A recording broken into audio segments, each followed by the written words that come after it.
এটা হচ্ছে একটা ইকুয়েশনের মানে ইকুয়েশন করার জন্য এক্সেলে একটা ফরম্যাট আমি বানিয়ে রাখছি। এখানে আগের থেকে সুবিধা, আমাদের সময় যাতে কম লাগে, সেই সময় কম লাগার জন্য আগে থেকে আমি এখানে কিছু জিনিস করে রাখছি। আমাদের তো মেইন অ্যাকাউন্টিং ইকুয়েশন হচ্ছে asset is equal to liability plus capital. হ্যাঁ, এটা হচ্ছে আমাদের মেইন ইকুয়েশন, এটা আমরা দেখছি গত ক্লাসে। তারপরে এটা কিন্তু এখানে আমাদের মোট 3টা এলিমেন্ট আসছে, অ্যাসেট, লায়াবিলিটি এন্ড ক্যাপিটাল। আরো 3টা এলিমেন্ট এক্সপেন্স, ইনকাম এবং ড্রয়িং কিন্তু আসে নাই। কোম্পানি যদি কোনো খরচ করে, মানে এক্সপেন্সের ডেফিনেশন আমরা জানি। সো এক্সপেন্সের কারণে তার প্রফিট কমে যাবে, তার মানে ক্যাপিটাল থেকে কমবে। আর ইনকামের কারণে তার প্রফিট বেড়ে যাবে, সেজন্য এটা ক্যাপিটালের সাথে যোগ হবে। সো এই মাইনাস প্লাস। আর মালিক যখন কোনো কিছু অর্গানাইজেশনকে দিচ্ছে, আই মিন বিজনেস হাউসকে দিচ্ছে, তখন সেটা তার ক্যাপিটাল প্লাস হবে। আর যদি সে নিয়ে গেলে সেটা হবে ড্রয়িং মাইনাস হয়ে যাবে। সো এই জন্য ড্রয়িং মাইনাস হয়ে গেছে। প্রথম যে ট্রানজাকশনটা আমরা এখন দেখবো সেটা হচ্ছে ইনভেস্টেড টাকা 1 lakh cash to start the repair shop. তাহলে আশিক প্রথমে সেখানে 1 লাখ টাকা দিছে। আমরা জানি আশিক যদিও মালিক, আশিক সেপারেট এবং তার যে রিপেয়ার শপ সেটা সেপারেট। তাহলে আমাদেরকে চিন্তা করতে হবে অ্যাকাউন্টিং এর জন্য রিপেয়ার শপের পয়েন্ট অফ ভিউ থেকে। তাহলে রিপেয়ার শপ আশিকের কাছ থেকে কি পাইছে? ইনভেস্টমেন্ট। ঠিক আছে, এটা আমরা নর্মালি চিন্তা করি ইনভেস্টমেন্টটা কিন্তু আশিকের জন্য, রিপেয়ার শপের জন্য কিন্তু ইনভেস্টমেন্ট না।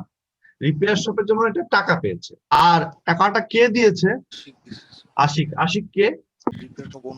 ওনার। তার মানে কি শপ, রিপেয়ার শপ আশিকের কাছ থেকে 1 লাখ টাকা ক্যাশ পেয়েছে, এবং এটা যেহেতু ওনার কাছ থেকে কিছু পেয়েছে সেটা কিন্তু আবার তাহলে ক্যাপিটালে যাবে। তাহলে আমি ক্যাশ পেয়েছি, কার কাছ থেকে পেয়েছি? আশির কাছ থেকে 1 লাখ টাকা ক্যাশ পেয়েছি, আমি এখানে 1 লাখ টাকা লিখে দিব।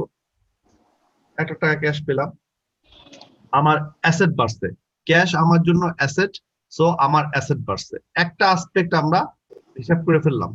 আরেকটা অ্যাসপেক্ট কি? আরেকটা অ্যাসপেক্ট হচ্ছে আমি ক্যাশ পাইছি, কিন্তু কার কাছ থেকে পাইছি?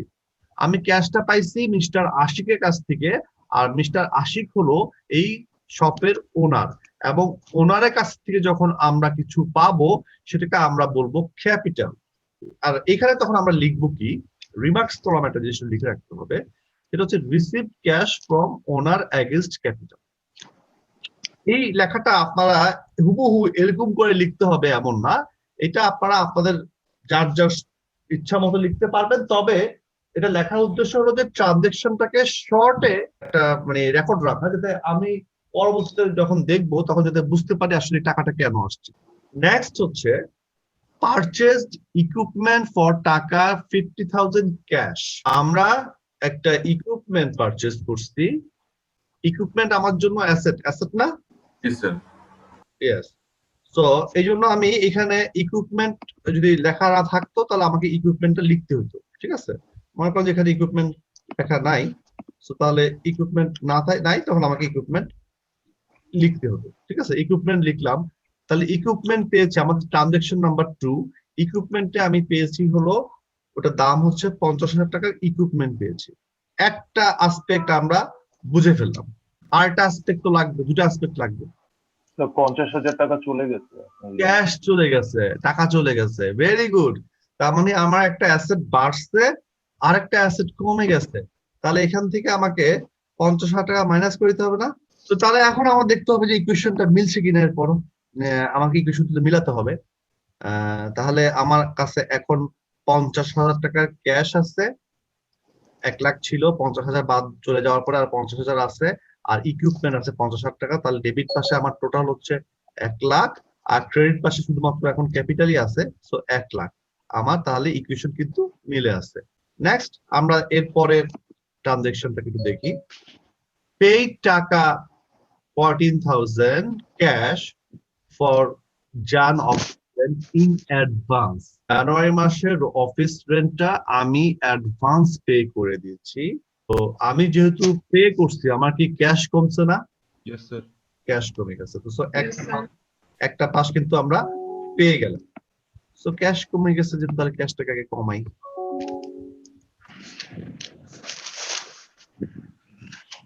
আর কি আর কি হইছে? আরেকটা 5টা লাগবে আমার। আমি টাকাটা কেন দিচ্ছি? Sir advance rent. Advance rent. এটা কি আমার এক্সপেন্স, অ্যাসেট নাকি অন্য কিছু? Sir expense. এক্সপেন্স হওয়ার জন্য কিন্তু আমরা বারবার বলছি যে এক্সপেন্স হওয়ার জন্য consumption of benefit is very important. তাহলে এই যে টাকাটা দেওয়ার জন্য আমি কি বেনিফিট পাবো? স্যার আপনি একটা রেন্টেড স্পেস পাচ্ছেন। আমি একটা স্পেস পাচ্ছি, সেটা আমি ইউজ করতে পারবো।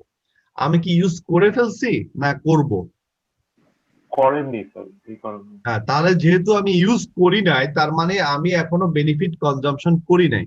তাহলে আমি বেনিফিটটা, ইউজ করা বেনিফিটটা কখন পাবো? ফিউচারে পাবো, যেহেতু আমি অ্যাডভান্স দিছি। তাহলে ফিউচারে যদি কোনো বেনিফিট পাই এবং কন্ট্রোল থাকে, তাহলে আমার সেটা কি হবে?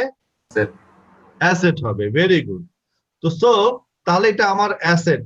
যদি আমি মাস শেষে দিতাম, অ্যাডভান্স না দিয়ে মাস শেষে দিতাম, তাহলে এক্সপেন্স হতো। কারণ আমি সারা মাস ধরে বেনিফিট কনজাম্পশন করছি, তারপর রেন্ট দিচ্ছি, তাহলে আবার এক্সপেন্স হতো। বাট এটা তো আমি এই জন্যই অ্যাডভান্স। তাহলে এই অ্যাসেটটা নাম দিব কি আমরা? Advance rent.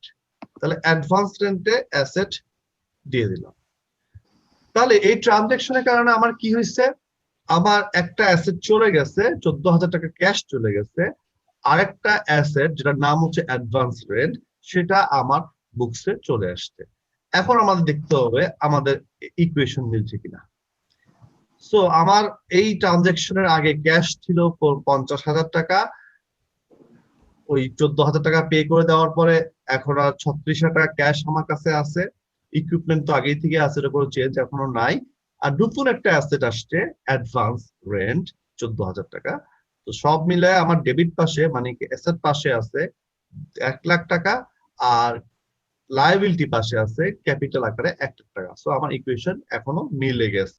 আচ্ছা, নেক্সট ট্রানজাকশন হচ্ছে পারচেজড স্পেয়ার পার্টস ফর টাকা 25,000 অন ক্রেডিট। অন ক্রেডিট মানে হচ্ছে আমরা টাকা ক্যাশে, এটা আমরা ক্যাশে কিনি নাই, বাকিতে কিনছি। অন ক্রেডিট বা অন অ্যাকাউন্ট যখন লেখা থাকবে, তখন আপনাকে বুঝতে হবে এটা বাকিতে কেনা হয়েছে। স্পেয়ার পার্টস আমার কি কাজে লাগবে?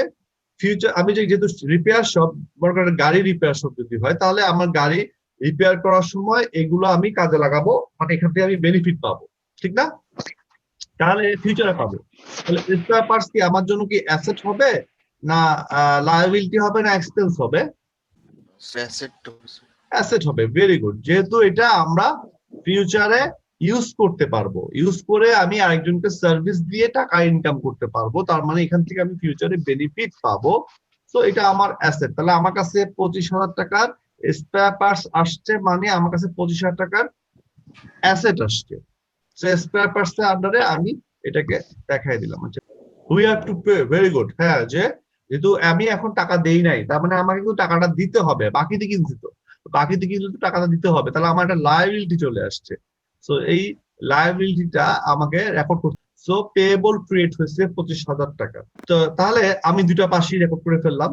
আমি একদিকে যেরকম অ্যাসেট পাইছি, এখানে আর অন্য অ্যাসেটে কোনো ইম্প্যাক্ট হয় না, বাট এই পাশে আমার লায়াবিলিটি ক্রিয়েট হয়েছে। আচ্ছা, তাহলে এবার আমি যদি পরেরটাতে আসি, পেইড টাকা 500 ক্যাশ ফর সাপ্লাইজ। আমি সাপ্লাইজ মানে হচ্ছে ছোটখাটো জিনিস, টিস্যু পেপার কিনতে, মানে তারপরে হয়তো আপনার ওই যে এয়ার ফ্রেশনার কিনছেন। তো এই টাইপের ছোটখাটো জিনিস অফিসে যেগুলো কাজে, মানে প্রতিনিয়ত কাজে লাগে, সাপ্লাইজ একসাথে বলি, যেহেতু ছোটখাটো, এগুলো খুব ইম্যাটেরিয়াল আইটেম। কি ঘটনা ঘটছে? ক্যাশ চলে গেছে। হ্যাঁ, ভেরি গুড। ক্যাশ তো চলেই গেছে 500 টাকা। আর কি ঘটছে? এক্সপেন্সও 500 টাকা হবে। এটাকে আমরা কেন এক্সপেন্স বলবো? এটা তো আমরা আবার টিস্যু এনেই তো আর আমি ইউজ করে ফেলবো না। স্যার আমরা তো অ্যাসেট পাইলাম স্যার কিছু, তাহলে স্যার হ্যাঁ, কারণ এই টিস্যুগুলো তো আমরা ফিউচারে ইউজ করবো, ঠিক কাজে না? লাগাতে পারবো স্যার। হ্যাঁ, ফিউচারে ইউজ করব। তবে ম্যাটেরিয়ালিটি কনসেপ্ট বলে একটা কনসেপ্ট, যেটা আমি এখনো বলি নাই আপনাদেরকে, ম্যাটেরিয়াল কনসেপ্ট বলে একটা কনসেপ্ট আছে, সেটার কারণে এটাকে এক্সপেন্স আছে। আমরা ওদিকে যাচ্ছি না, আমরা আপাতত বেসিকই থাকি। তাহলে এখানে তো আমার সাপ্লাইজ বলে কোনো হেড আমি এখানে এখনো ক্রিয়েট করি নাই, তাহলে আমাকে একটা হেড ক্রিয়েট করতে হবে। আচ্ছা, আপাতত আমরা এখানে ইনভেস্টমেন্টটাকে সাপ্লাইজ বানাই ফেলি, ঠিক আছে? সাপ্লাইজ বানাই ফেললাম। তাহলে আমি 500 টাকা আমার ক্যাশ চলে গেছে, আর আমার একটা অ্যাসেট কমে গেছে, সাপ্লাইজ দামে আমার আরেকটা অ্যাসেট চলে আসছে। সো আমার ইকুয়েশনে দেওয়া হয়ে গেল। এখন তাহলে দেখি কি ধারণা, কি অবস্থা। এখানে খালি দুটা চেঞ্জ আসছে, এখানে 36,000 টাকা ছিল, ওখান থেকে 500 টাকা কমে গেছে, সো 35,500 আছে। আর আমার নতুন একটা অ্যাসেট আসছে 500 টাকা, সো ওই 1,25,000 আমার আছে, এই পাশে 1,25,000 আছে। ইকুয়েশন এখনো মিলে যাচ্ছে। So it's very easy. Incurred টাকা 2,500 ফর অ্যাডভার্টাইজিং কস্ট, মানে আপনি অ্যাডভার্টাইজমেন্ট করছেন, আমার পেপারে একটা বিজ্ঞাপন দিচ্ছে, সরাসরি যদিও বলা নাই, এরকম যখন কখনো সরাসরি কিছু বলা থাকবে না, আমরা ওটাকে ধরে নিব হচ্ছে এটা আমরা ক্যাশে পেমেন্ট, মানে এই ট্রানজেকশনটা ক্যাশে হয়েছে, ঠিক আছে। তো যদি ক্যাশে আমি কাজটা করে থাকি, তাহলে আমার ক্যাশ কমে গেছে না, 2,500 টাকা আমার ক্যাশ কমে গেল। আর কোথায় দিব, আমার তো আরেকটা আসপেক্ট লাগবে। একদিন অ্যাড দিছি, শেষ। আমার এই 2,500 টাকা দিয়ে কি সে আমার আরো 2-3 দিন কি অ্যাড দিবে, নাকি আরো টাকা দিতে হবে? আরো টাকা দিতে হবে। আর 2 টাকা না দেই তাহলে আর দিবে? না স্যার, আর দিবে না। তার মানে এই টাকার বিনিময়ে আমার বেনিফিট ছিল একটাই, সেটা হলো যে সে আমার এইটা, আমার এই যে রিপেয়ার শপের একটা তার পত্রিকায় একদিন ছাপাবে, তো এটাই হলো আমার বেনিফিট ছিল। সেই বেনিফিটকে আমি তাহলে পেয়ে গেছি না? জি স্যার, তাহলে বেনিফিট পেয়ে গেলে কি হবে? এক্সপেন্স হবে। এক্সপেন্স হবে। Very good. এখানে আমি এক্সপেন্সের কোনো নাম দিচ্ছি না, কারণ এক্সপেন্স ইনকাম গুলা অনেক নামে হয়, এগুলো যখন আমরা জার্নাল করব তখন আরো ডিটেলস দেখবো, বাট আপাতত আমরা এই এক্সপেন্সের কলামেই লিখে ফেললাম, ঠিক আছে। এই ইকুয়েশন করা আসলে মেইন অবজেক্টিভ হচ্ছে বুঝা যে ট্রানজেকশন গুলা কোথায় কিভাবে ইম্প্যাক্ট করতেছে, কোন কোন এলিমেন্টস বলতে অ্যাসেট, লায়াবিলিটি, ইনকাম, এক্সপেন্স, এখানে কিভাবে ইম্প্যাক্ট করতেছে। এবং দুইটা পাশ, একটা ট্রানজেকশনের ডাবল আসপেক্ট আছে, ডুয়েল আসপেক্ট, ওই ডুয়েল আসপেক্টটা আমাকে চিন্তা করতে হবে। এখানে আমরা কি লিখছি, paid cash for advertising expense. আমাদের ট্রানজেকশন কিন্তু ক্যাশের কথা ডাইরেক্ট লেখা ছিল না, তারপর আমরা ক্যাশ কেন ধরলাম, যেহেতু কিছুই লেখা নাই। যখন কোনো একটা ট্রানজেকশন কিছুই লেখা থাকবে না, ক্যাশে হয়েছে না অন ক্রেডিট হয়েছে না অন অ্যাকাউন্ট হয়েছে, এটা যখন কিছুই লেখা থাকবে না, আমরা ধরে নিব এটা ক্যাশ। এখানে কি আছে পরের ট্রানজেকশনে? 1 লাখ টাকা লোন হ্যাঁ, ব্যাংক লোন দেওয়া হয়েছে 1 লাখ, ব্যাংক লোন নিছি আমরা। নিয়েছি। হ্যাঁ, ব্যাংক থেকে আমরা লোন নিছি। তো ব্যাংক থেকে লোন নিছি, তাহলে আমাদের কি ঘটনা ঘটছে? স্যার লায়াবিলিটিস লায়াবিলিটিস, আমরা ব্যাংক থেকে, ভেরি গুড, কে বললো ক্যাশের কথা? Very good. হ্যাঁ, তার মানে দুজনে দুটা আসপেক্ট বলছে, ভেরি গুড। মানে একজন বলছে যে ব্যাংক থেকে লোন নিচ্ছে, তো তাহলে লায়াবিলিটি তো হয়েছে, কারণ ব্যাংকে তো লোনটা পে করতে হবে ফিউচার, তো অবশ্যই লায়াবিলিটি। আর তাস্তবা আবার একটা পার্ট বলে ফেলছে যে ঠিক আছে, লায়াবিলিটি তো হয়েছে একটা পাশ, কারণ আমি আবার ক্যাশও পাইছি, ব্যাংক থেকে লোন দিচ্ছে, তো লোন আমাকে, ব্যাংক আমাকে ক্যাশ দিচ্ছে, তাহলে আমার এখানে ক্যাশে আমি পাইলাম কত? 1 লাখ টাকা, ঠিক না? 1 লাখ কিছু হয়েছে নাকি? হ্যাঁ, 1 লাখ হয়েছে। তাহলে 1 লাখ টাকা ক্যাশে আবার বেড়ে গেল। আর ব্যাংক লোনে আমার যেটা লায়াবিলিটি হয়েছে, তাহলে ব্যাংক লোন কিন্তু 1 লাখ টাকা বাড়াতে হবে, যেটা ফিউচার আমাকে পে করতে হবে। নাম্বার 8, রিসিভ টাকা 6,000, আমি 6,000 টাকা পেয়েছি in cash from customers for repair service. আপনি একজন কাস্টমারকে রিপেয়ার সার্ভিস প্রোভাইড করছেন, মনে করেন তার গাড়িটা ঠিক করে দিচ্ছেন, এবং এই কারণে আপনি 6,000 টাকা ক্যাশ পেয়েছেন। বলেন দেখি কি হবে? এটা কি ইনকাম হবে? ভেরি গুড, ইনকাম হবে। কেন ইনকাম হবে? টাকাটা পেয়েছি। না, টাকা পাইলে তো ইনকাম হবে না। আপনি তো ব্যাংক লোনের সময় টাকা পাইছেন, তাই বলে কি ব্যাংক লোন কি ইনকাম বানাইছেন নাকি? ইনকাম তো বানান নাই। ইনকাম কখন হবে? যখন আমি কাউকে কোনো গুডস বিক্রি করব, তার মানে আমি একজনকে কোনো কিছু দিচ্ছি, মানে বেনিফিট দিচ্ছি, গুডস বিক্রি করব অথবা সার্ভিস প্রোভাইড করব। যখন আমার গুডস বিক্রি করা শেষ টাকা পাবো, সেটা টাকা পাবো বা না পাবো সেটা পরে ব্যাপার, মানে গুডস বিক্রি করছি সেটা আমার জন্য ইনকাম, আমার যদি এটা ট্রেডিং বিজনেস হয়। আর যদি আমি আমার তো রিপেয়ার শপ ট্রেডিং বিজনেস না, এটা তো আমি সার্ভিস দিচ্ছি, মানে তাকে আমি গাড়ি রিপেয়ারের সার্ভিস, এবং সার্ভিস দিয়ে দিলেও কিন্তু আমার ইনকাম হবে, যেহেতু আমি তাকে সার্ভিস প্রোভাইড করে ফেলছি, বেনিফিট দিয়ে ফেলছি, সেই বেনিফিট নিয়ে নিচ্ছে, তাহলে এটা আমার ইনকাম। তো এই ইনকাম আমি কত টাকা ইনকাম করলাম? 6,000 টাকা ইনকাম করলাম। তো আমার ইনকামে যোগ হলো 6,000 টাকা। আর কি কোথায় যাবে? টাকা পাইছি যেহেতু ক্যাশে, ভেরি গুড রিদা। তাহলে আমার ক্যাশে টাকা পাইছি না, তো আমার ক্যাশ বেড়ে যাবে, সো আমি 6,000 টাকা ক্যাশ বাড়িয়ে দিলাম। ইকুয়েশন মিলে যাওয়ার কথা মিলে গেছে। পেইড স্যালারি টাকা 50,000 টু এমপ্লয়ি। রিদা বলেন এটা কোথায় কোথায় দিব? ক্যাশ আউট হইছে, তাহলে ক্যাশে বাদ দিয়ে দেই, ভেরি গুড, ক্যাশে বাদ দিয়ে দিব, ক্যাশ আউট হয়ে গেছে, এটা মাইনাস সাইন দিতে হবে। সো ক্যাশ চলে গেল 50,000 টাকা, ভেরি গুড। আর কোথায় দিব? Expense, very good. যেহেতু আমি তাদের কাছ থেকে কি করছি, স্যালারি দিচ্ছি, কেন? তারা আমাকে সারা মাস কাজ করে দিচ্ছে, আমার বিভিন্ন ইনস্ট্রাকশন তারা ফলো করছে, আমার হয়ে কাজ করছে, গাড়ি ঠিক করে দিছে, এই করছে সে করছে। তার মানে কি, তাদের কাছ থেকে আমার যে সার্ভিসটা, মানে এমপ্লয়িরা আমাদের কি দেয়, এমপ্লয়িরা আমাদেরকে সার্ভিস দেয়। তো তাদের সার্ভিসটা যেহেতু আমি অলরেডি কনজিউম করে ফেলছি, মানে বিজনেস, আমি মানে হচ্ছে বিজনেস রিপেয়ার হাউস, তো রিপেয়ার হাউস যদি কনজিউম করে ফেলছে এবং কনজাম্পশন হয়ে গেলে কিন্তু বেনিফিট কনজাম্পশন হয়ে গেলে এক্সপেন্স হয়ে যাবে। সো আমার এক্সপেন্স হয়ে গেল 50,000 টাকা স্যালারি এক্সপেন্স। এখনো আমার ইকুয়েশন মিলে যাওয়ার কথা, মিলে গেছে। রিসিভড ইলেকট্রিসিটি বিল ফর টাকা 2,000। এখানে শুধু বলা হচ্ছে যে আমরা ইলেকট্রিসিটি বিল রিসিভ করছি, তার মানে আমরা এখনো পে করি না। এটা কে বলবে? এই তৌসিফ বলেন। জি স্যার। এই যে আমরা নাম্বার 11 যেটা ট্রানজাকশন, আমরা ইলেকট্রিসিটি মাস শেষ হয়ে গেছে, ইলেকট্রিসিটি বিল পাইছি, হাতে পাইছি, কিন্তু এখনো পে করি না, এবং ইলেকট্রিসিটি বিল আসছে কত টাকার? 2,000 টাকার। জি। তাহলে ঘটনা কি ঘটলো, আমি ইলেকট্রিসিটি বিল পাইছি, তো এটা কি করতে হবে, আমাকে পে করতে হবে না? জি স্যার। এটা কি তাহলে আবার কি, এটা কি হবে, ফিউচারে যদি কাউকে আমার কিছু দিতে হয় সেটা কোথায় যায়? লায়াবিলিটিতে যায় না? জি স্যার। ঠিক আছে, তাহলে একটা পাশ হলো লায়াবিলিটি। আরেকটা হলো যে আমি এই যে বিলটা কেন পাইছি, আমাকে ডেস্কো বিল কেন পাঠাইছে? স্যার ইলেকট্রিসিটি কনজাম্পশন করার কারণে। ভেরি গুড, আমরা সারা মাস ধরে ইলেকট্রিসিটি কনজিউম করছি, তাই আবার বিল পাঠাইছে। আমি যদি ইলেকট্রিসিটি কনজিউমটা করতাম বা আমার লাইন না থাকতো, তাহলে আমি বিল পাইতাম না, ঠিক না?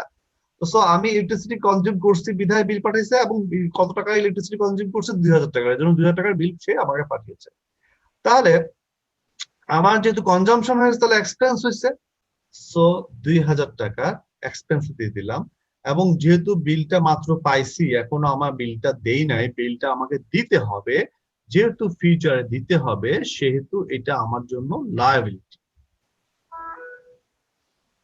সো লায়াবিলিটি মানে তাহলে 2,000 টাকা হচ্ছে ইলেকট্রিসিটি বিল পেয়েবল। সো আমার একটা লায়াবিলিটি ক্রিয়েট হলো, ওদিকে আমার একটা এক্সপেন্স হলো। তাহলে সব মিলে যে আমার এখন ইকুয়েশন আবার কি দাঁড়াইছে, মিলেছে কিনা? হ্যাঁ, এই পাশেই দুটো যেতে হয়েছে, 1,78,000 টাকা। তার মানে কি, এখান থেকে আমরা একটা জিনিস বুঝতে পারতেছি, কখনো কখনো ট্রানজাকশনের দুইটা সাইড দুই পাশে ইম্প্যাক্ট করতে পারে, কখনো কখনো যে কোনো এক পাশে ইম্প্যাক্ট করতে পারে, ঠিক আছে? স্যার হ্যাঁ বলেন। টাকা তো এখনো দেই নাই স্যার, এক্সপেন্স কিভাবে হবে? এক্সপেন্স হওয়ার জন্য কিন্তু টাকা দেওয়াটা খুব জরুরি না। এক্সপেন্স হওয়ার জন্য আমাদের জরুরি কি বলেন তো? স্যার এই বেনিফিট বেনিফিট কনজাম্পশন। তা আপনি কি ইলেকট্রিসিটি বেনিফিট কনজাম্পশন করছেন কি করেন নাই? স্যার করছি স্যার, কিন্তু তাহলে এক্সপেন্স হয়ে গেছে। টাকা দিচ্ছেন কি দেয় নাই সেটা তো বলতে, যে টাকা দিতেন তার আমার ক্যাশ কমে যেত, যেহেতু টাকা দেই নাই, দিতে হবে ফিউচারে, আমার লায়াবিলিটি। 12 বলতেছে উইথড্র টাকা 1,000 ক্যাশ ফর পার্সোনাল ইউজ, মানে মালিক মিস্টার আশিক তার পার্সোনাল ইউজের জন্য কোম্পানি বা অর্গানাইজেশন বা রিপেয়ার সব থেকে সে 1,000 টাকা ক্যাশ নিয়ে গেছে। কি হবে কে বলবে? দাঁড়ান দেখি তো কাকে ধরি এবার, কাকে ধরবো? এই সাইব বলেন, সাইব কোনো কথাবার্তা বলতেছে না। স্যার কোনটা 12 12 কি হবে? 12 কি আছে? সাইব কি ঘুমাইতেছিল নাকি? ঘুম পাইতেছে সাইফের? না স্যার ছিলাম আমি, স্যার ছিলাম, শুনতেছিলাম। ঘুম টুম পাইলে বলবেন, তাহলে আমি গল্প বলবো, ঠিক আছে? তো ঘুম ভেঙে যায়।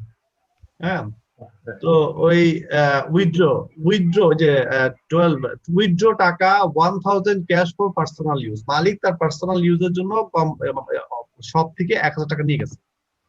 কি হবে? এক্সপেন্সে যাবে না এটা? মালিক নিলে এক্সপেন্স হবে, মালিক দিলে কি হয়? তো মালিক দিলে হচ্ছে ইনভেস্ট করে ক্যাপিটাল। মালিক দিলে ক্যাপিটাল হয়, ঠিক না? আর মালিক দিলে ড্রয়িং। ড্রয়িং। তাহলে ড্রয়িং এ যাবে না? ড্রয়িং এ যাবে 1000 টাকা গেল। আমি একটা পাশ তো দিলাম, আরেক পাশ কোথায় দিব?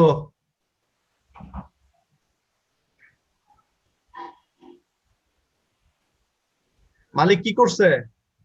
স্যার ক্যাশ আউট করছে না, মানে হ্যাঁ, ক্যাশ চলে গেছে, তো ক্যাশ নিয়ে গেছে না, তো আমাদের ক্যাশ কমে গেছে, 1000 টাকার ক্যাশ কমে গেল না? সো 1000 টাকার ক্যাশ আমার কমে গেল, ঠিক আছে? আচ্ছা, এই এক্সারসাইজটা করার উদ্দেশ্য হলো বোঝা, দুটা জিনিস বোঝা। একটা হলো ট্রানজেকশনের কারণ, প্রতিটা ট্রানজেকশন, যেটা আমরা একটা ভিডিও কিন্তু অলরেডি ফেসবুকে এবং আমাদের বাস্কো দেওয়া আছে, যারা দেখছেন ভালো ভালো কথা, বা যারা দেখছেন তারা আবারও দেখেন ফর ফার্দার আন্ডারস্ট্যান্ডিং। হ্যাঁ, এখন দেখলে আরো বেটার দেখবেন, যে আরো ভালো বুঝবেন, ঠিক আছে? তো সেটা দেখবেন, আর যারা দেখেন নাই তারা অবশ্যই দেখবেন আজকে, ঠিক আছে? তো ওখানে আমরা বলছি যে প্রতিটা ট্রানজেকশনেরই কিন্তু দুইটা আসপেক্ট থাকতেই হবে অ্যাকাউন্টিং এ। দুইটা আসপেক্ট ছাড়া ট্রানজেকশন হবে না। আমরা যে ট্রানজেকশন গুলো এখন ডিসকাস করলাম, প্রায় 12টা না, একটা মাঝখানে মিস করছি, তো 11টা। তো এই ট্রানজেকশন গুলো দুইটা যে আসপেক্ট, কি কি আসপেক্ট সেটা আমরা দেখলাম, বুঝে গেলাম না? তাহলে দুটো আসপেক্ট আছে না প্রতিটা ট্রানজেকশনের? দুটো আসপেক্ট আমরা কি পাইছি প্রতিটা ট্রানজেকশন? না পাই নাই? কোনটা কি এরকম হয়েছে? একটা হয়েছে, একটা হয় নাই? না স্যার পেয়েছি। তার মানে আমার দুইটা আসপেক্ট যে আছে সেটা বুঝলাম। আরেকটা হলো ট্রানজেকশনের কারণে আমার যে এলিমেন্টস, যে অ্যাসেট, লায়াবিলিটি, এক্সপেন্স, ইনকাম, এগুলা এখানে কি চেঞ্জ আসতেছে? ট্রানজেকশনের কারণে অবশ্যই এগুলোতে চেঞ্জ আসতে হবে, বাড়ুক অথবা কমুক, যাই হোক না কেন, কিছু একটা চেঞ্জ আসতে হবে। এই উপরের 6টা জিনিসের মধ্যে কোন জায়গায় বাড়বে, কোন জায়গায় কমবে, চেঞ্জ আসতে হবে। তাহলে এই ট্রানজেকশনের দুইটা পাশের কারণে এই জায়গায় কোথায় কি চেঞ্জ আসতেছে, কেমন ভাবে চেঞ্জ গুলা হয়, সেগুলো বুঝলাম। আচ্ছা, এটা বোঝা দরকারটা কি? এই জিনিসটা যখন আমরা বুঝে ফেলবো, তখন আমরা অ্যাকাউন্টিং ইকুয়েশন তো করতেই পারবো। তার চেয়ে তো যেটা বেশি ইম্পর্টেন্ট, আমরা যখন জার্নাল করব, এই নলেজটা আমাদের অনেক বেশি কাজে লাগবে জার্নাল করার সময়। কারণ এখানে যে চেঞ্জ গুলো আসতেছে, এই চেঞ্জ গুলাকে আমরা গোল্ডেন রুল অফ অ্যাকাউন্টিং দিয়ে জার্নাল করতে সহজে।